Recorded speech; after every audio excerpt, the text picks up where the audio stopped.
ทางไหนทางไหนพลิกเลยได้บ่เป็นบ่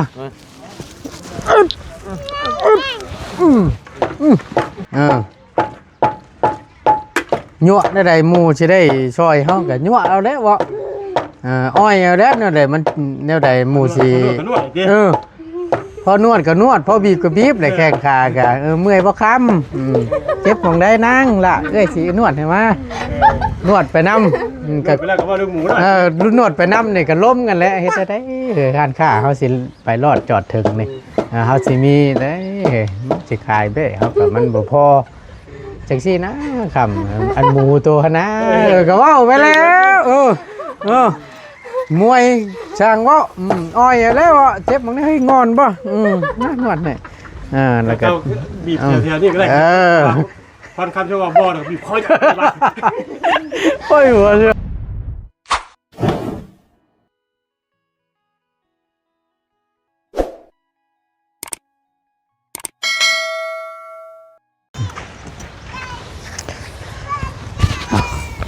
มันนี่ก็เป็นอีกมื้อนึงพี่น้องเอ้ยลมหนาวพัดเย็นบ่อยมื้อนี้ก็ได้เนาะมาพบเจอกันบ้านนี้พี่น้องเลยเอาก่อนอื่นเนาะกราบสบายดีและสวัสดีพ่อแม่พี่น้องกันเบิดชูคู่ชูคนเด้อพี่น้องเด้อพบเจอกันเนาะในคลิปนี้กับพอดียิ้มเปิดดอกน้ำมิวันนี้อารมณ์ดีแต่มานี้โอ้ยเบิ่งเนี่ยพี่น้องเพิ่นเคยได้กินน้ำนะใช่ว่าอะไรทุจ้าก่อนนบมืทุจ้ากินบ่ขนมกินอยู่บ่ใจสุดน้องตีหนึ่งเพิ่นพี่น้องไงเดี๋ยวเสียขนมให้ถ้าบุญพรก่อนเอ้าเฮ็ดได้เอาเอาไปละบานนี่ไล่แล้วก็ไปละบานนี่เอานี่แหละเด็กน้อยพี่น้องเลยซื้อมาฝากมาต้อนเพิ่นพอได้เพิ่นได้อยากได้กินเนาะเพิ่นมันเคยต้อนเคยได้กินแล้วมาต้อนรับเลยพี่น้องแล่นมากอดแข้งกอดกาแหละก็เห็นนั่นแหละกับปกติเนาะเด็กน้อยไปกินรถแบกไปเลยเด้อ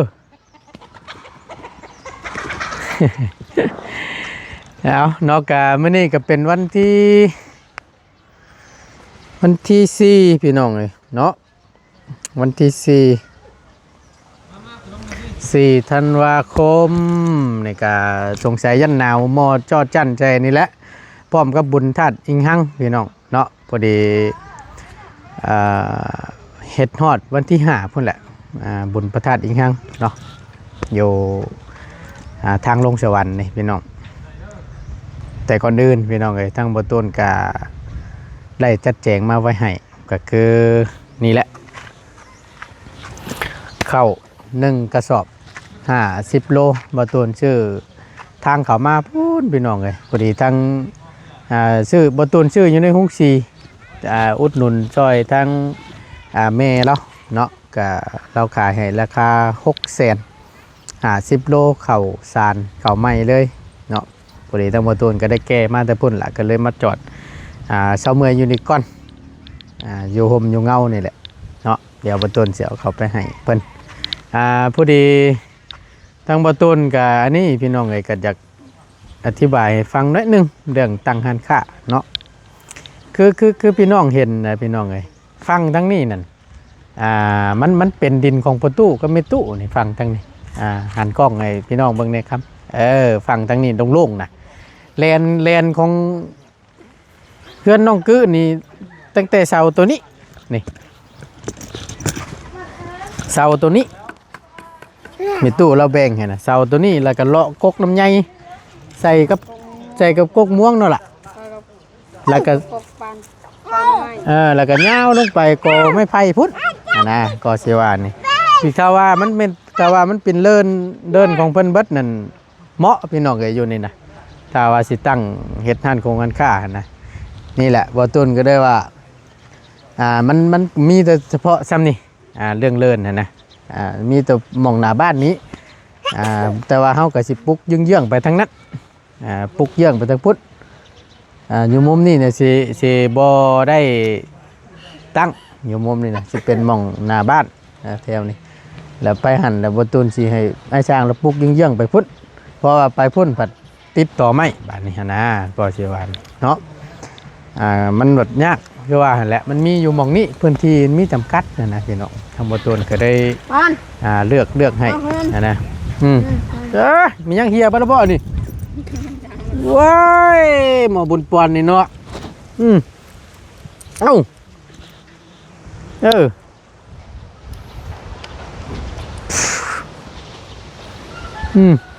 อุ้ย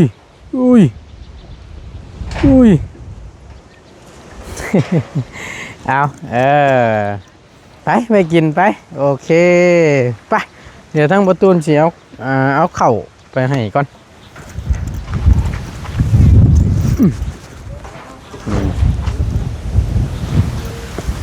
ชอบยืดจับเนาะดีได้ตำตัวไรเฮ้ยสิบอกให้ฮึบ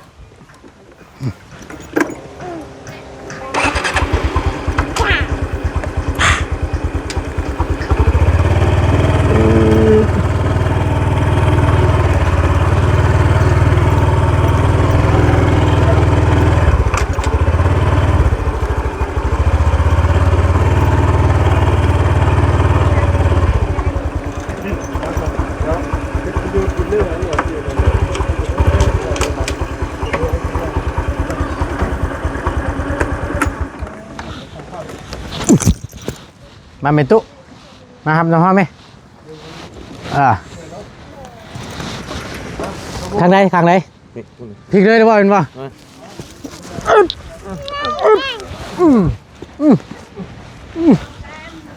หลังก้อมไปบานนี่ตั้งไว้อยู่นอกนี่ถ่าก็ได้เด้อโดยโอเค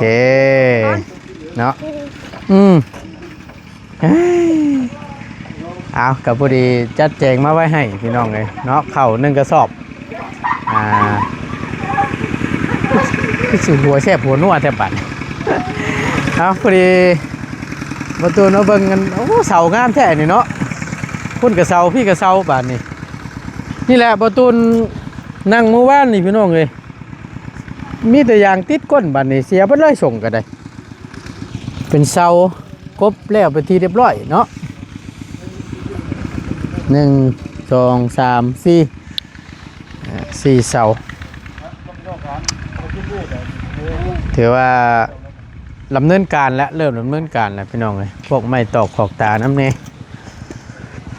ถือว่าแล้วเรียบร้อยไปเลยได้นี่พวกนี้ครบแล้วไปแล้วไม่ปงไม่แป้นได้พูดหลายคนก็ถามอยู่ว่าประตูเอ้ยว่าฉันจะเสียวยังเอี่ยมว่าฉันกับประตูกับว่าสิคำนวณเบิ้งพี่น้องเลยกับว่าด้วยงบว่าฉันซะเนาะก็คือ1ราคาเท่าไหร่มันสิย่อมเยาหรือว่าลดค่าใช้จ่ายเฮาลงแล้วก็บวกกับทนทานแข็งแรงถ้าว่าไปอีกกรณีนึงแต่ว่าสิเอ็มพาไม่เชื่อได้ในราคากระแพงจองและความแข็งแห้งกับบ่แข็งแห้งทำไม่เป็ดนะพี่น้องแล้วประตูชีว่าคิดว่าจะไม่เป็ดแอมเอาไม่เป็ดแอมเอามันอยู่ต่ำมันนะพี่น้องประตูถ้าคิดว่าจะไม่ผ่าชละแอมนี่อย่ามันแตกเรื่องของเรื่องนะอย่ามันแตกอย่ามันหักข่าวว่าไม่เป็ดนี่ความแข็งแห้งแน่นอนแหละพี่น้องรับรองถือว่าทนนะเนาะแล้วก็เพราะว่าไม่พาเชื้อรานี่ก็แผ่นหนึ่งกับ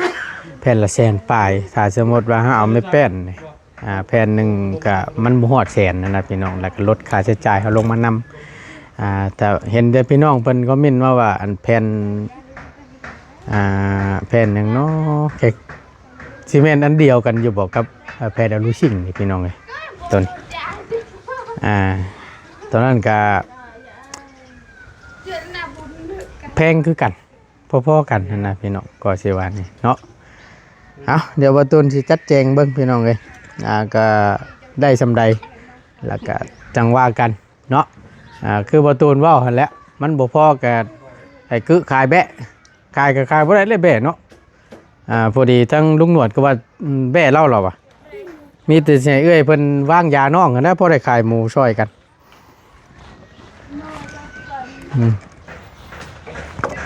ก้อยโอ้ยโอ้ย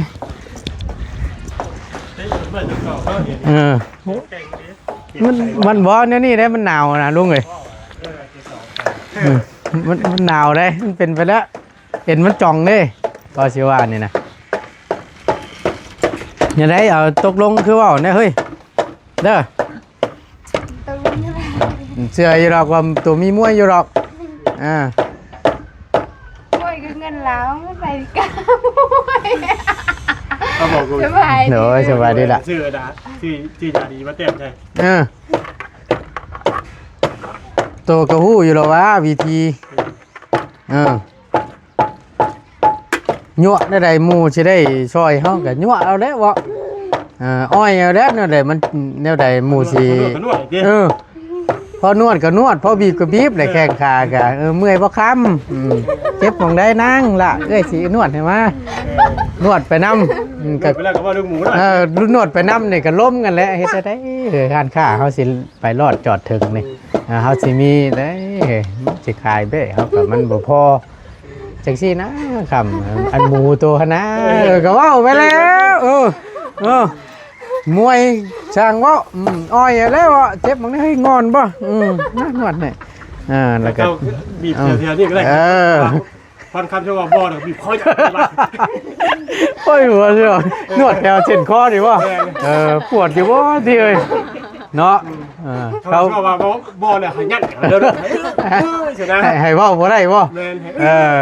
เนาะเสียงตกลงกันแล้วใส่สูตรนั่นรถคือโดยสบายดีล้มสบายดีบอกน้องหัวมันนี่แหละพี่น้องเนาะบอกว่าก็บ่ได้หัวสิแล้วป้าเน็ตกินยังนี่ไปยาแล้วไปปักอ่อนเลยตัวมีอยู่บ่สัญญาป้ายน่ะอย่าไปอย่าไปจักนี่ไอ้อาจว่าอยู่ป้ายยาวเหรอวะไปยาเป็นน้ำเต็มน้ำอันนี้หันเลยนี่ตัวกระเปียนนี่แหละถึกแล้วนี่เฮ็ดจังซี่เฮ็ดกับข้าวกับน้ำชูกันกินแล้วก็มาให้เพิ่นพักซะเอาใจเพิ่นว่าซั่นซะเป็นตัวแทนเพิ่นโอ้พอเอิ้นก็เอิ้นได้แนวใดก็พอเจ้ก็เจ้ได้เนาะน่วมเน่าเต็มที่นะสิว่าแล้วก็ได้เพื่อให้เพิ่นใจอ่อนตัวเสียงแข็งบ่ได้ต้องเอิ้นพรคำเอ้ยมาล่ะบ่เห็นแล้วว่าพรคำบ่เฮ็ดเสียงแข็งบ่ได้เด้เฮ้ยต้องมาอ่อนเอาได้เอาจักได้น้ำเพิ่นเด้ซะว่าอ่อนหวานเอาแล้วว่าสิตักน้ำตักใน1ข้าว1น้ำก็เวทเนี่ยนางไปเอาลูกไปเดี๋ยวเอ้ยสิ1แทนว่าไปแล้วเนาะเดี๋ยวได้ฉันอยู่นวดแถวต้นคอรอมาเหรอเรื่องเขามันยั่งเขาเลยคนที่ว่าบอลเนี่ยยิงยั่งเขาให้คนพยายามให้เป็นเรื่องนั้นโอ้ยเจ็บท้องได้ก่อนกันกันลำบากอะไรกันยาจะย้อนเนาะอันต้องนั่นได้อาจเลยคือเฮาก็สิไปยืมเงินหมู่นี่แล้วเฮาก็เว้าแล้วนั่นแหละมันหมู่สิให้เนาะอ้อยเอานี่แล้วบ่บัดพ่อคนมันยาวขนาดนี้แล้วเขาเป็นเหล้าแล้วสูบบุหรี่ขายมาให้มาใส่แล้วติก็ว่าไปแล้วพอได้เงินซื้อปุ๋ยได้ครับช่วงลำหน้าก็ว่าบ่ได้ได้เนาะบัดเข้าไปแล้วมาทวงว่าโอ้ยมันใส่หนีกับหมดเลยเฮ้ยวะหนาต่อเนาะก็เบิ่งมาเบิ่งก่อนไปยังอันนี้คือจังว่าเอามาคือปิดผ่านี่ลมแหงเด้เว้าไปลมแหงปิดจังซั่นเปิดได้บัดเปิดง่ายขึ้นฮะเอาขึ้นมึงด้วยอยากเบิ่งมันน้ำหมอนี่มียังนี่จะดินหรือเปล่าเพิ่นก็เกือบปาดคอบ่ตัวนึงก็ได้อันเปิดล่องดูหาเปิดมึงดูโอ้ยจะมีคือตาบ่ไปปิดหม้อนี่เลยพี่น้องเฮ็ดว่าได้ซะบ่ใช่ได้น่ะเฮ้ยบ่ได้มันเป็น น้องปิด บอกอยู่อย่าไปโทษเว้ายาเมื่อกี้นี้เนาะแต่อย่าไปว่าในนั้นแม่บอกอยู่อย่าไปโทษเพิ่นได้เพิ่นมีหมู่เด้อเว้ยสิบอกให้ ก็ห้ามนะไอ้เอ้ยเอาก็ดีได้ปะ นั่นนายเว้าอยู่ก็ยังเว้าอยู่พี่น้องมึงเนี่ยเพิ่นพิษนั่นน่ะกันเพิ่นว่ากันพาหมอเปิดเพิ่นว่าเอาโอ้ยแนวนี้ก็เฮ็ดมันก็ฮ้อนแหละยันปีโอกสิบ่ยันเพิ่งขึ้นสิ เลย มันยังไงต้มเขียนน้อยบ่นี่ เลย โอ้ยผดพังคักแท้นี่ไปหานี่ ทางน้องไปกับน้องขวัญครับน้องครับ 3 คนไปหาอยู่ไสน่ะ ดีกว่า หาอยู่ห้วย เลย ไปคุยเขียดน้อยเขียดชายนี่บ่ เลย โอ้เบิ่งบ่ช่งหน่อยเนาะ นั่นเองว่า จังฟอมจังว่าลมหนาวอ่ะนี่ ไปหาเกียรติตามหวยตำน้ำเด้อคนมันหลายป่านนี้บ่ได้ช่วยหนา เนาะบ่เว้าดีนะ ก็ไปอะไร โอ้ยหนาวท่านล่างเลยพี่น้องคือว่าน้ำในห้วยก็ลายอยู่คือบ่ตักช่วยไปน้ำกว่า เจ็บไปไอ้ มันเย็นว้าเห็นว่าก็ได้เนาะเอาพี่น้องไอ้บ่หยอกชื่อดอกไปหาอยู่หากินเนาะเขียดพอเช็ดได้นี่แกงบ่ ก็จะใส่ข้าวคั่ว ใส่ข้าวคั่ว อม อมบ่ฮะ ก็ต้องใส่ข้าวคั่วแล้วจะเอาจะบุ ก็สิประมาณนั่นแหละออมมันแหละเนาะลมพี่น้องเอ้ยอ้าวลมหนาวพัดวีอยู่ เรื่องระบายจะเป็นไง นะไปนี่กับตัวอย่าไปใส่เด้อ ไม่ใช่ไอ้ไปตัวเอง เราไปเองบ่เออ ไม่ไปจะไม่ใช่เรามาเชียวก็เอากินนะ มาสิแกะนั่นแหละ ใส่เช็ดเองสิเนาะ นั่นแหละสบายดีละนั่นแหละ เอาเนาะตัวนั่งสบายรถกำเลยเดี๋ยวเพิ่นสิขอเป็นแม่ครัวเองเพิ่นเฮ็ดเพียนอยู่สบายรถบ่เนี่ยถึงข้าวเพิ่นได้บาทนี่เจอถึงที่เพิ่นได้น่ะเพิ่นขอเอง เอาตัวไอ้เจ้ากระดาษไว้เลย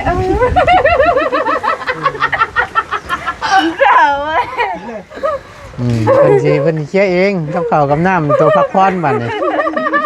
ถึงข้าวตัวเด้ ไม่เจอ ไอ้ตัว บ่ตัวนี่ไปตะกู้ไปนั่งรถว่าซั่นเดี๋ยวเพิ่นจัดการเองมีมวยเพิ่นอยู่หรอก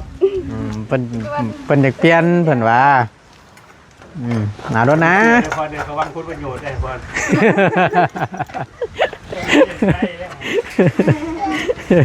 โอ้ยต่างช่อยเด้เราคือเนาะต่างช่อยเด้ซอยกันเปลี่ยนกันเนาะ เป็นอะไรสุดาเลย โอ้มันได้เขียดช่วงหน้าหนาวนี่นะสิบอกให้แซ่บเชฟเนาะ ครับ เจมันนั่นแหละคือลูกหลานกิลือก็จะไปเว่าไปให้ได้ยัวเอาได้บ่ต้องให้บ่ต้องเว่าได้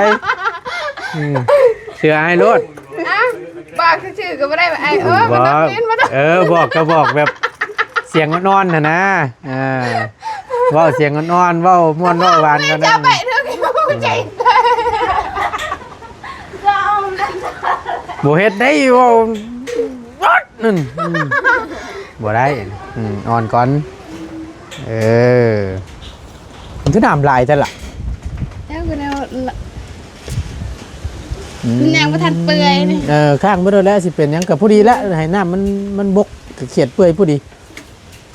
บ่ได้กินแกงเขียดแล้วค่อยบัดนี้ได้กินละพักบัวมาห้าวลง เอาลงเลย บ่ว่าพืชมันแล้วมีอยู่บ่ มี ผักหญ้ากะหุ่นลงไปแกงสดน้ำกะคักนี่ป้าโตเขาท่าอยู่ดอกพี่น้องเนาะ แกงเขียดเบิ่งน้ำเพิ่นเครื่องหม้อวะบ่แต่ว่าเฮ็ดสูตรนี่ก็ถูกต้องแล้วล่ะเพื่อนเพิ่นมันหลายคนก่อมันนี่พอได้สดน้ำเมาถ้าว่าใช้น้ำน้อยปัดมันสิบ่อิ่มได้บัดนี่อันนี้แค่นี้สดน้ำเอาดมบ่ดีโลเนาะนี่จะเกินอยู่ดมก็ได้คัดเพิ่นไว้ก่อน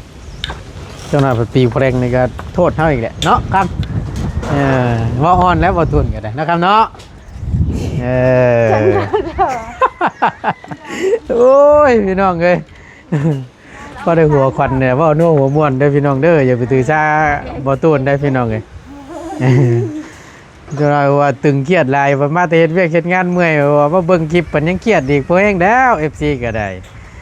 ว่านัวหัวม่วนแหละพี่น้องเนาะโคเซลกันเอาก็ใช้เมตัวไปใช้เป็นตักน้ำตักน้ำอยู่ใช้น่ะบ่อยู่ให้หน้าพุ่นบ่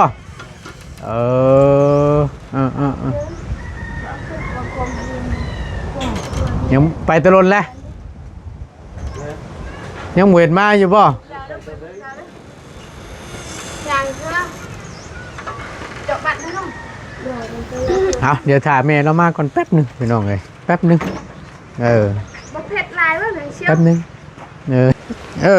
ป้านับกินบ่น้ำกินลูกไปตักอยู่ผู้บ่ทุกสบายดีแม่นเบิ่เลยกระตุกนี่นะแม่น้ำกินหมดพามันไปใช้ถามจับเจือพามันเหี่ยทุกอันเลยบ่แม่นปานนั่นบ่มันเหี่ยแล้วมันเจี๊ยเนาะคักแน่ลิสาเด็กน้อยตักแม่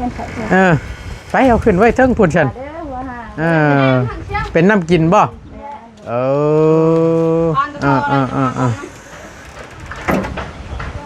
อาพอดีแหละพี่น้องเลยในเมื่อมาพ่อหน้าพ่อตากันเลยอันจุวันนี้เขามีรางวัลให้ค่ายกเข้ายิ้มเปื่อยเลยอ้าวเห็นยกรู้เลยมีรางวัลให้บทตัวล็อกมารถนะมาขึ้นมาพี่มามาฮึบอันนี้เป็นน้ำกินเนาะเตรียมไว้กินข้าวยังฉาดตัวนี้นะเขาให้ชีเขาให้ชีเขาให้เบิ่งดูหามิดมันน่ะอยากเห็นเด้ข่าวคือกันอยู่ป่ะเบิ่งฮะข้าวไปแล้วอันเข่าอันที่อันไปเกี่ยวอยู่ในป่าหญ้าตอนนั้นนั่นบ่โอ้ยพี่น้องเนาะจักชอบได้สำนี่น่ะต้องก็เพิ่นใส่จักชอบฮะเพิ่นไปสีไผไปสีนี่อันนี้ไปสีทั้งเมียไปสีอันตอนอันเจ้าไปสีจักชอบน่ะจังได้อันสำนี่น่ะชอบ1สอบข้าวปลูกโมเมนต์เขาบอกข้าวปลูกแล้วบะตุนก็ได้1สอบข้าวเปลือกแบบซี่แล้วไปซีได้ข้าวสารอยู่ซ้ำนี้ประมาณฮอดบ่อน30 โลนี่ฮอดอยู่บ่บ่อันสีไหมอันเกือไก่บ่ว้าวดอก30 โล40 โลบ่ฮอดนะ40 โล40มากินข้าวเปลือกเลยเกลือไก่กับอะไรเนาะพอดีละเฮาชื่ออันนี้ข้าวเหนียว50 โลมาไว้ให้เปิดบังดูหาว่ามันข่าวซำได้น่ะพอดีเฮาเอาอยู่เจ้าไม่พอดีชื่ออยู่วังหุงสีทางเข้าน่ะอุดหนุนน้ำเมแล้วแน่ชอบ1 6 แสนแกะบังดูหาเฮาก็อยากเบิ่งมิดมันน่ะนะว่ามันสิข่าวซำใด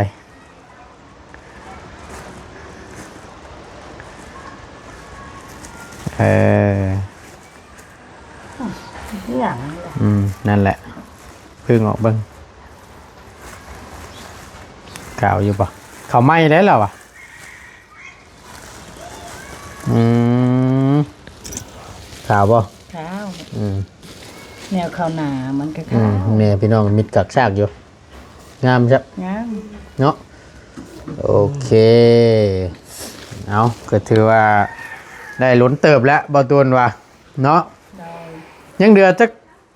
กระชอบบาดนี้ข้าวเปลือกที่ว่าสีพ่อไว้สีกินนะเดี๋ยว3ชอบ ยังชอบเอาไว้เอ็ดกระโปกเอ็ดบัด เอ นี้ อ ให้ เบิด ลูกก็บ่ได้กินหยังแล้วลูกเอ้ย เบิดหันเฮ็ดได้บาดนี่เบิด3ชอบมันนะ โย ไปหาทั้งใดอีกบาดนี่นั่งนี่ก็ได้มาพี่ก็ได้ตู้มามันแจ้งเนี่ยนั่งเคียงข้างกันนี่แหละเออมาพี่เจ้านั่นมาข้างนี้นั่งกอดชอบเข้าหันเก้ยนั่นแหละแม่ชอบขาว เออเอากับพอดีพี่น้องเลยนอกกับตั้งบตูน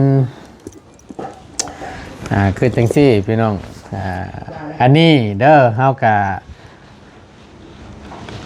ขาดบ่ได้แล้วก็ต้องจังใดเฮากับขอบบุญขอบคุณขอบพบขอบใจทางพ่อกับแม่หลายๆเด้อที่ให้ความร่วมมือในระหว่างช่วงเฮาเฮ็ดเทือนไปตู้อายุ6 ปีก็ถือว่าได้ให้ความร่วมมือแล้วก็ได้เฮ็ดอยู่เฮ็ดอยากเฮ็ดกินหรือว่าอันพักพิงให้ไอ้สร้างแล้วพักพิงอยู่น้ำนี่แหละพากันเบิ่งแย่งแนวอย่างนึกกินช่วยๆกันนะจนกลัวแล้วเสร็จสิ้นเป็นที่เรียบร้อย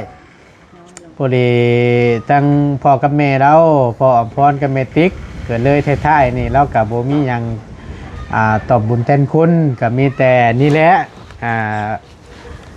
ซื้อข้าวมาไว้ให้1 กระสอบพอได้ชูทั้งพอช่างเรากินในช่วงระหว่างเฮ็ดห้านค้านี้แล้วก็พร้อมกับเงินจำนวนหนึ่งเด้อคนละ200,000โอ้ยเอานอกไปน้ำเดี๋ยวบ่าวถ่ายคลิปก่อนจังหน่อยเอาไปก่อนหายแล้วผม โอเคเอามีนี่ก็เป็นน้ำใจทางพ่อกับแม่เราเด้อทางพ่ออมพรกับแม่ติ๊กที่ได้ฝากเงินให้แหละคนละ200,000ทางแม่นำเด้อแล้วก็ทางตัวพ่อนำนั่นแหละก็มีแต่ว่าท้ายๆคลิปนี้เด้อก็ทางเฮาก็อยากให้ทางแม่นิบเนี่ยนิบไม้เนี่ยโอเค